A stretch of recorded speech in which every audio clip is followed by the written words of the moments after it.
Tracy Hales Vass, writer, retired professor of creative writing, and founder of One Book, One Community.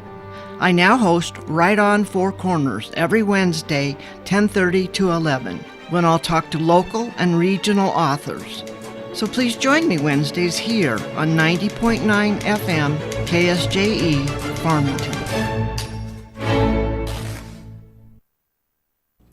KSJE is proud to support the Aztec Highland Games and Celtic Music Festival, October 2nd and 3rd at Riverside Park in Aztec. Music from Big Patty, Smelter Mountain Boys, Patrick Crossing and Devil's Dram, and featuring the Highland Games Athletic Competition. Plus, Scottish vendors, food, and clans. Find out more online at aztechhighlandgames.com. KSJE is supported by San Juan Regional Medical Center, here to meet your urgent and emergent medical needs, whether they are COVID-19 related or not. Medical emergencies happen when you least expect them, whether it's a stroke, heart attack, illness, or injury. San Juan Regional Medical Center's caregivers are here to provide care to you and your loved ones. Find out more online at sanjuanregional.com.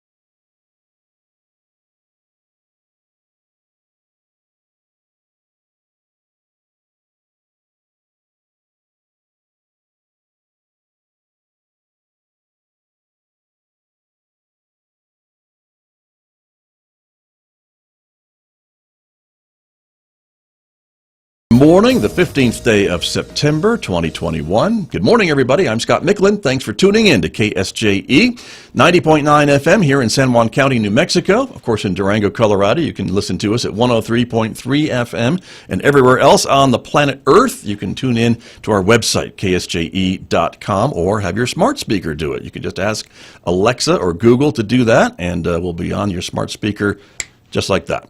Welcome also to our viewers who are joining us live this morning. The video stream is going out to the KSJE YouTube channel, our Facebook page, and our Twitter account. We are glad that you are with us this morning as well, everybody, because in the next few minutes, we're going to get an update from the superintendent from the Central Consolidated School District. Superintendent Daniel Benavidez is my guest this morning. I'll be talking with him in the next few moments right here on KSJE. Then later on this hour, we'll be checking in with Ron Price, our new segment, Life in the Sandbox. Ron will be here with some more good advice. This week, he is talking about the power of emotions. That's coming up this morning, 8:50 a.m. on KSJE. Next hour, it's our classical music program, Roving with the Arts, with Mick Hess. This morning, Mick is featuring music from the great George Gershwin. That's coming up at 9:06. Special 90-minute version of Roving with the Arts on Wednesdays, of course, because that'll take us to 10:30. And right on Four Corners, our local and regional author program. Tracy Hales Vass speaks with local and regional authors every Wednesday. And this week, it's Ursula Bevan talking about her children's book, Sonny the Sunflower. Learn more about that coming up today at 10:30 on KSJE. Don't forget, of course, you can connect with us on social media in addition to Facebook, YouTube, and Twitter. Check us out on Instagram as well. And if you're a podcast person, we invite you to subscribe to KSJE's podcasts or wherever you find podcasts, iTunes, Spotify, iHeart, Google Podcasts, Pandora, Amazon, Podbean, all over the place. So subscribe wherever you listen to your favorite podcast, and you can get some local information as well from KSJE. Weather forecast, a sunny morning this morning, 58 degrees in Farmington right now outside our studios here at San Juan College. We are expecting another sunny day today, and for the next 10 days, look at that. Sunshine, 88 for a high today, 53 and clear tonight, 87 for a high tomorrow and on Friday. 51, 53 for an overnight low. Look at that, 89 on Saturday, mid-80s Sunday and Monday. Maybe cooling off a bit next week, Tuesday with a high of 75, 79 on Wednesday, but back into the 80s by the end of next week. And overnight lows, though, getting cooler, too. Look at that, mid-50s for much of the next 5 days, but then upper 40s and lower 40s on Tuesday night. So the weather is changing, that is for sure. Let me introduce my guest who is here with me this morning. I always appreciate his time when he comes over to talk with me to get an update on conditions and things going on in the Central Consolidated School District. Superintendent Daniel Benavidez is here. Good morning. Good to have you back. Good morning, Scott. Nice to be back. Thanks for coming in. And things are going well. We were talking just about how fast the school year seems to be progressing. Here we are mid-September already, but it's been almost a month of school for your students. It's been very nice because it seems, with the exception of the COVID stuff, it seems to be a normal year, which is good. And I'm always amazed at how fast time flies. It's September 15th, my goodness sakes. Right, So. that's true. And so despite all the COVID stuff, you still got kids running through the halls and getting to class, and the bells are ringing, the buses are moving, and all those normal things we associate with schools. Kids are on the athletic fields. It's probably a nice scene. It's extremely rewarding to see that all the hard work that the staff and the teachers and the parents getting our kids to get back into in-person learning. It's pretty phenomenal. It's just you kind of take that for granted until you have something like this, like the pandemic, come through. And it's nice to be at schools and see kids running around and doing those normal things. Right. So, kids being kids. Kids being kids. And complaining about homework, probably. Yeah. Right. And so that's a good thing. And you were telling me even the number of COVID cases has not been too severe in your school district, which is, again, another knock on wood moment. Right. But that's good because that means some of the things that you're doing are working. Yeah, we got to commend the staff in our district. Everybody's pitching in. We do some random checks just to make sure that we're following the protocols, but everybody seems to be wearing their masks. The few cases, I think countywide, they've been averaging in the 40s, if I remember the data correctly from this past week. But in our district, they're relatively small. We have 3 or 4 cases, I think, is the most we've had. But on average, they're pretty low. And what we're finding out is the cases we are getting are coming from the outside, meaning that whoever is bringing it in, it's being isolated because of the mass. Mm-hmm. And then we're not having to send whole groups of students out like we were in the past, and it's allowing us to keep kids in school, and that's the most important thing. And I want to commend our entire district community. They're doing an outstanding job of protecting our kids. Right. It's awesome. Well, and it's a great job. And again, it sounds like then the protocols are in place so that if a case does show up, right, you can quickly isolate that case or a few cases and not have to close a whole school down or something like that. Yeah, and again, it goes back to the fact that despite what one may think about the mask, because it's been a touchy subject all over the United States, the fact that... Really? I hadn't heard a thing about it. There's controversy? Sorry. No worries. But, the principals have done an outstanding job of just saying, hey, this is what we're going to do. We want kids in school. And it hasn't been an issue. And again, our job is to educate kids. If whatever we can do to get our kids educated, we're going to do. And it's been wonderful to see the staff step up. So. Right. Well, and I think your district, more than many others across New Mexico and even San Juan County, when we get some of the data by zip code of vaccination rates, your district is probably one of the highest vaccinated school districts in the state, if I don't mind saying. I haven't recently checked up on our vaccination. I know that people are excited about excited as you can get about getting inoculated. Right, I've understood, sure.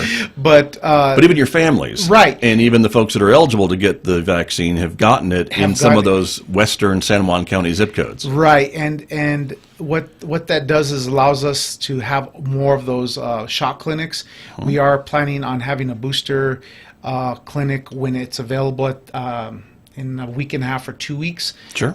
We've opened that up, and I think that they're realizing that this isn't going away. We've got to do what we got to do to protect our kids. But you're right. The Western County of San Juan County has done a phenomenal job. Navajo Nation, got to give kudos to Navajo Nation. Yes, definitely. They've gotten some really good numbers up in inoculation, and so it's good. And it helps. Anything that we can do to, again, education shouldn't be political. We're here to educate kids, and that's our goal, and everybody's pitching in. Right. Well, good to see. And again, as you've described, those scenes of normalcy, of kids in school and on the buses and on the athletic fields, Right. again, I mean, we took it for granted, and then when we didn't have it, we want it back, and here it is. So we want to keep it that way. Yeah, and that's one of the things I want to stress today is that, it's important to get kids out there. We're here for academics, but remember, a lot of kids go to school because they want to participate in something. They want to be a part of something, and athletics is one of those activities. And we're very fortunate right now that we can have in-person volleyball or in-person football, even though we may have to wear the mask. I said it's really important that kids have that outlet. I think we got to see students, and the community got to see students when they're kept up or they're bottled up at home. It's not a good situation because they're young, they want to get out there, and so having sports and activities is important. So I hope the community understands that we want to be able to play Farmington or Bloomfield or Aztec or Gadsden or wherever we're playing. We want to continue to do that, so people help us out there with keeping our kids safe. There you go. Very true. My guest this morning, Central Consolidated Schools Superintendent Dr. Daniel Benavidez is here, and we're talking a little bit about some of the conditions going on in the district these days, of course, with some of the mask requirements and being able to get kids back in school and in-person learning, which is what everyone wanted over the past 18 months or so. You were talking before we came on the air a little bit about enrollment and census count and things along that line. That 40th day is coming up soon. So how are things looking? Great question. I think that we're pretty excited. Our numbers, I always, as a superintendent, you don't ever want to over-project your numbers because that affects your budget. So we're a little conservative as Sure. far as our numbers. So we went with last year's, and they were low because of COVID and some other things with some of the San Juan generating and jobs in the area. But right now, knock on wood again, our numbers seem to be up at all our sites, and so we're hoping Every school? Every school. Okay. And that's 1 or 2 or 5 or 6, and it's the old adage or the old saying, pennies add up to dollars and dollars make sense. It's the same kind of with school districts, that every student that we get increases our budget. So we're hoping that our kids continue to come back, trust what we're doing, get educated in person, and that way 40th day count, we'll have good numbers for that, so we have a good budget. So. And that number, just for folks who don't follow this as much as you and I do, Right. is important because that's what the state uses, or one of the measuring days that they use to determine your funding for the next year. Exactly, and that's important because it gets averaged with the 80th day that happens in December. They take that average and they give you your budget. That'll be your budget for next year. So it's really, really exciting that our kids are coming back, and I want to give the shout out to the parents that are trusting that we're doing the right things to keep kids safe. But I also want to encourage parents that if they have any doubt about sending their kids, come check us out. Come to the schools. We'll give you a visitor pass. We'll walk you through the protocols. We'll make sure that they understand that we're going to keep kids safe. And again, it's about getting kids educated. Right. You talked earlier a little bit about, keeping kids in school, doing it safely, just talking about some of the things that Central Schools have done to identify quickly if someone has a positive case of COVID-19 and isolating that person or sending them home or whatever the case may be. And so as we move forward during the school year, it seems to me that the state is going, and I'm going to put myself out there, and if I'm wrong, you can say, I told you so, Michlin, but that the state is trying really hard to keep schools open and to keep kids going back for face-to-face and really trying hard to not have to shut things down again, and even other businesses shut down. I mean, we're seeing cases, but we're not seeing the shutdowns, because I think, as you mentioned, we're learning to live with this and have to learn to live with this going forward. Absolutely. That's a great point. I think that businesses are adjusting as hard as it is to adjust to the mass and other things. They're adjusting. But I know that the Public Education Department has made it very clear that their expectation is to keep kids in school. And so they've changed their protocols. They've kind of have some data for the last year. to keep kids in school. And so that's our expectation at CCSD. We want to keep kids in person. Now there are a few kids that want to take advantage of the virtual that we're offering, and I think that's statewide. But in general, the data does show that kids in person are going to get that what they need, and so the state has made it very clear. That's not to say that they won't change their mind. That's right. But as of today, they want kids to be in person. So we hope that continues to be the mantra. So. Right. But that seems to be the message you're getting Absolutely. too. Absolutely. And as I said, I think we're seeing some of this guidance coming out to say let's do everything we can before we have to shut down again. Absolutely. And that's really the most distant last resort. Last resort. I think is what Knock on wood. Yes, exactly. As an educator, someone who's been in the business for a number of years, I want to ask you a bit about kind of the lost learning concept and the concern that maybe kids last year, it was rough for everybody. I certainly understand that. And that kids maybe this year are playing a little bit of catch up, and then they're going to be introduced to some new concepts so they can kind of move forward. Is that what you're seeing? I know it's still early maybe to talk about assessments and things like that, but is that what your teachers are trying to do with kids to see where they are and how to get them going again? Yeah, let me give a shout out to our staff because they've had to adjust. We've had to put in some, this public education department requires that we make up the loss of learning. How we do that is up to the district, and so we've put in a little bit extra time during the day, and we've worked a little bit longer, and so we got to give shout out to the principals and to the staff and the people at the sites because they're adjusting, and our kids are adjusting to a little bit longer days because we have to make up that loss of learning. Now that could be a little controversial because how you make that up is debatable. But what we've tried to do is try to minimize that by keeping the year kind of the same. Right.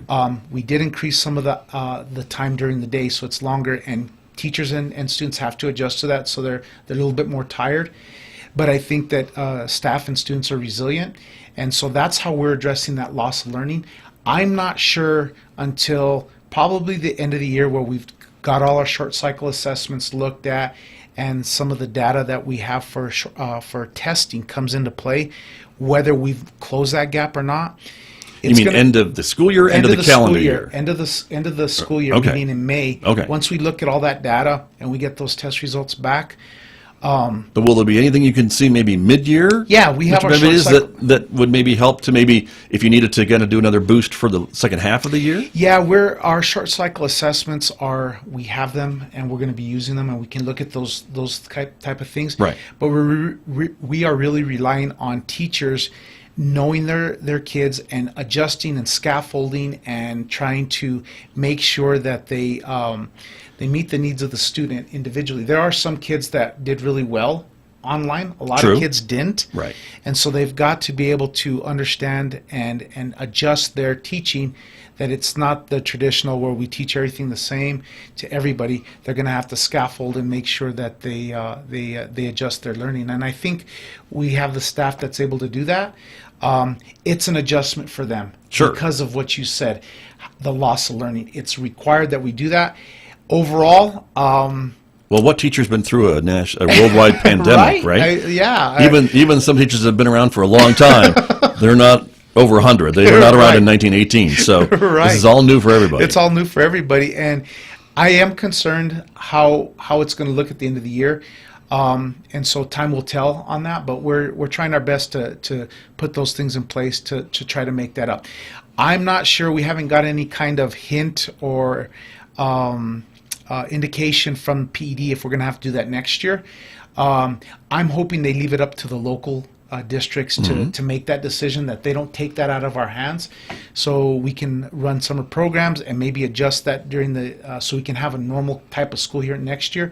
But the jury's still out on that one. Sure. For this year. Well, it's still kind of early. I understand that. And then I guess maybe at home, is there any advice you have maybe for parents or grandparents, maybe when the kids get home and they maybe have more homework than usual or maybe than they've had previous years because they're catching up and trying to do some of that stuff? How can parents and grandparents and others help? Great ask. If there's one thing that parents or grandparents or guardians can do with their students, read with them.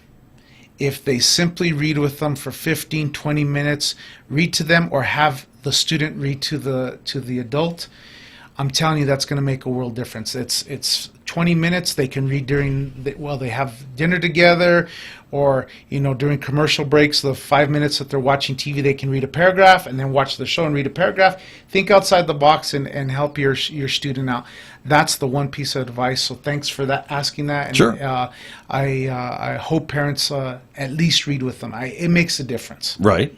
And what about for older kids? Same advice? Or, I mean, is there anything different you'd say maybe for your high school kids that are just maybe trying to get through it, get to graduation? Another good question. I think that if parents ask their kids to get off their devices for 15 minutes and have a conversation with them, they don't have to be superficial and say, "Hey, son, how was your day?" Just say, "Hey, how's it going?"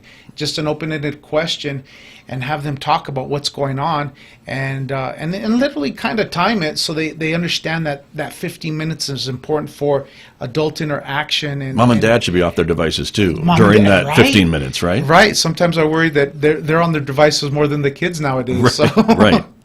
I see that all the time in restaurants. Yeah, sure.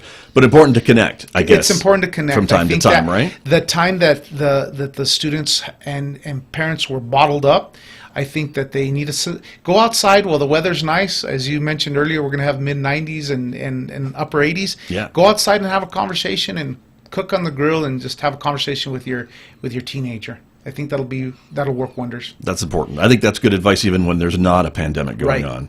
on, for parents and Right. kids to connect, or adults or whoever that child has in their life to connect with them and see, just Absolutely. ask I'd say how that it's going. Interaction with that, you establish that rapport with your students, and it doesn't have to be about school. It could be about baseball or basketball, or even if there's something on Instagram that they might see that they could do together, that's something they could talk, but away from the device. I think that's important. Very true. Very true. We talked a little bit about sports earlier, and that's a great outlet. Again, I'm glad to see the kids and students back on the fields and courts and all that. Didn't want to leave out, though, the other maybe non-athletic students, maybe like with the choir kids, Right. the band kids, and all the other extracurricular activities. Some of those are ramping back up, too, after this? Absolutely. Right. There's a little bit some requirements for the band, Sure. because of the air and that kind of stuff. So, but I'm excited because I'll be able to go to the PAC centers that we have in our district and hopefully get to see some plays and some concerts. But that's important because not every kid is geared towards athletics. They're geared toward the arts and other things, and so we're really excited about them coming back online. So Great. So those things are starting Coming back up yep, as well, absolutely. which Yep. is really great. exciting. That's good to know. Talk to me a little bit about maybe looking ahead to the school year. The legislative session's coming back. We talked a little bit before we came on the air about the state maybe seeing more revenue coming in. Thank you, oil and gas industry, and Right. other sources as well. But it looks like the state legislature may have some more dollars to divvy up in the legislative session. Of course, education is a big chunk of the state budget. Yeah, it's exciting, but it's also some being cautiously optimistic. The revenues right now, attended an LFC meeting a couple of weeks ago, and the projections are still high for that. My worry is that we don't spend it to catch up. And we talked about loss of learning, but I'm hoping that the legislature understands that every district is different. Every district has different needs. One size doesn't fit all. It shouldn't be, if we're going to give you money, it applies this way. They should take into consideration how districts should make that decision. Put some parameters, of course, because it's public money, it's taxpayer money, but give the flexibility to the district to come up with a plan to spend that money to help kids.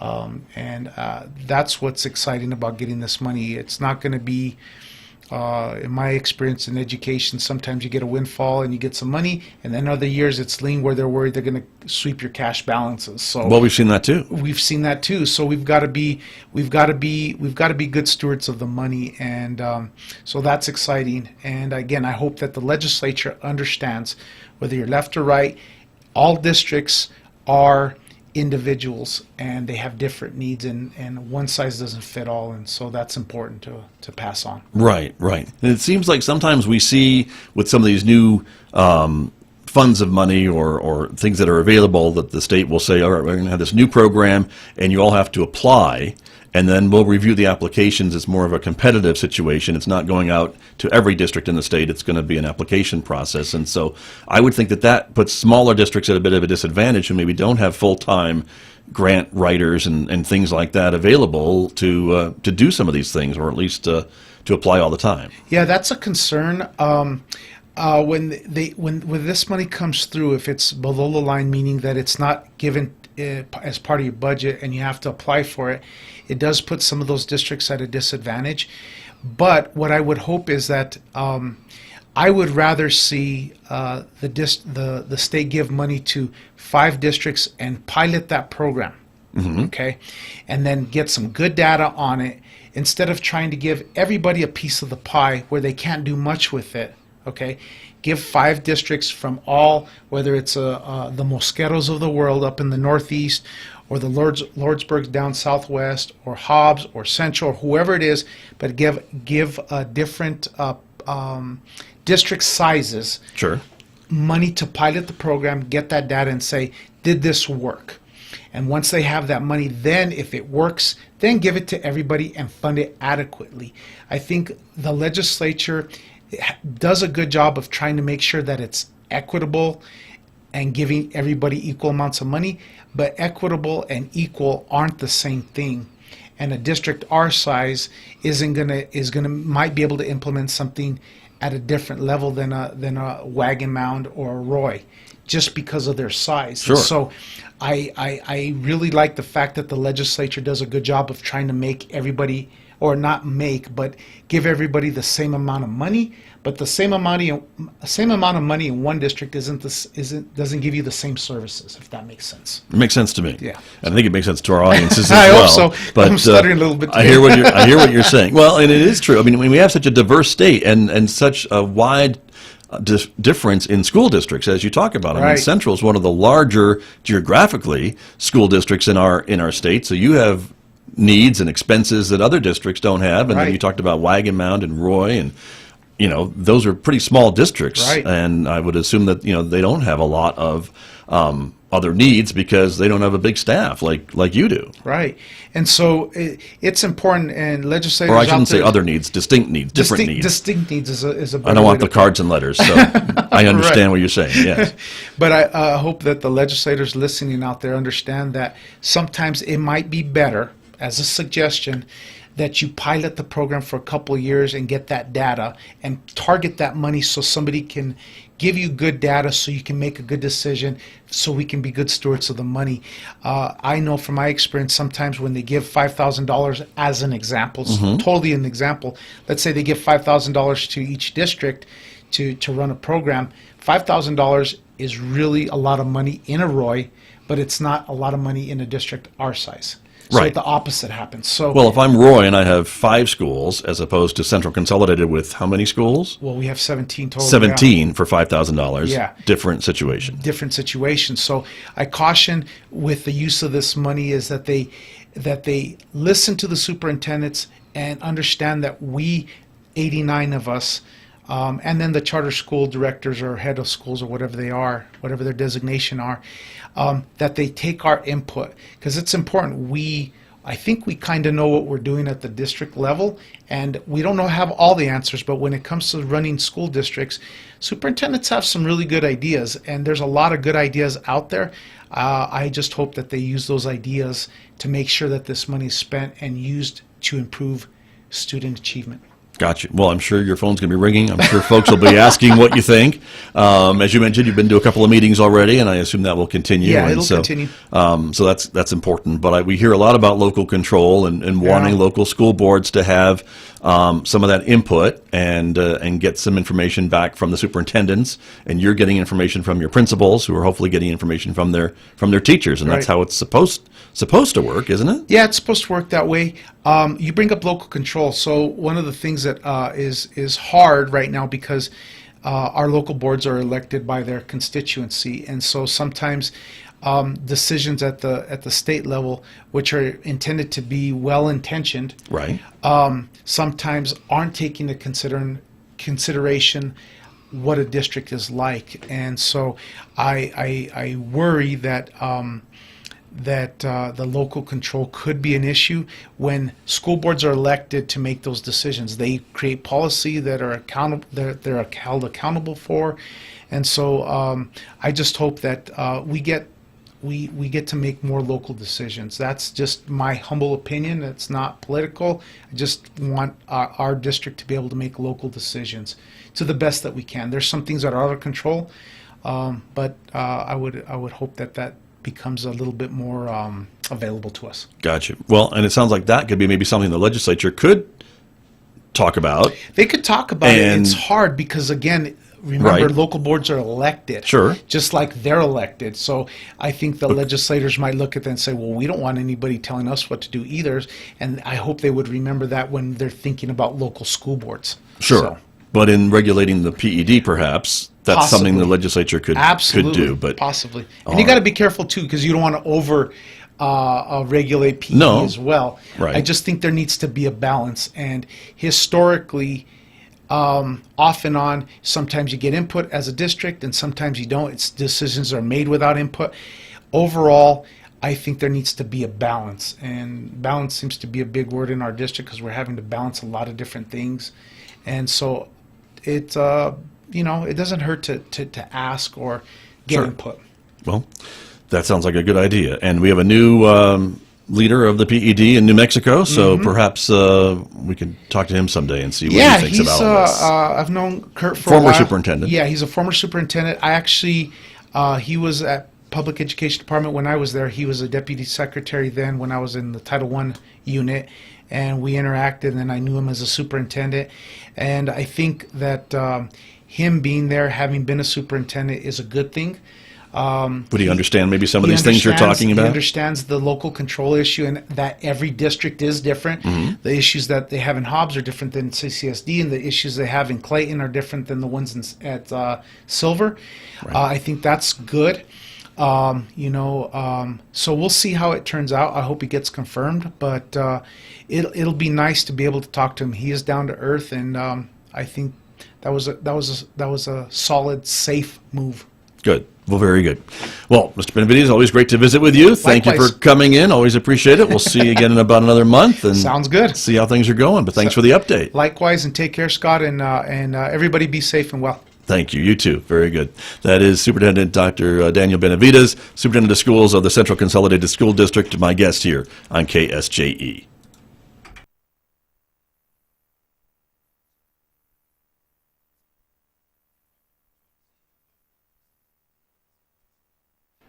The New Mexico Outdoor Economics Conference is happening in Farmington, September 29th through October 1st. The conference features panel discussions, outdoor tours, social gatherings, and top leaders from the outdoor industry. The Outdoor Company Expo will be free to attend at the Farmington Civic Center. Registration is open now at OutdoorEconomics.com. That's OutdoorEconomics.com. The New Mexico Outdoor Economics Conference, September 29th through October 1st. KSJE is proud to support the 41st Annual Cancer Walkathon. The event supports the Connolly Hospitality House in Farmington. Registration begins at 7 a.m. on Saturday, September 18th. The walk begins at 8 a.m. at San Juan Regional Medical Center. Walkers raising at least $50 receive a T-shirt. Find out more online at sanjuanmedicalfoundation.com.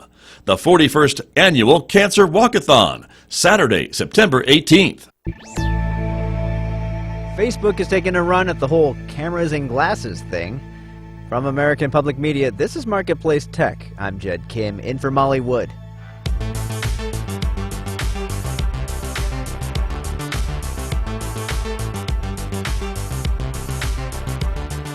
Marketplace Tech is supported by SkyFlow, whose data privacy vault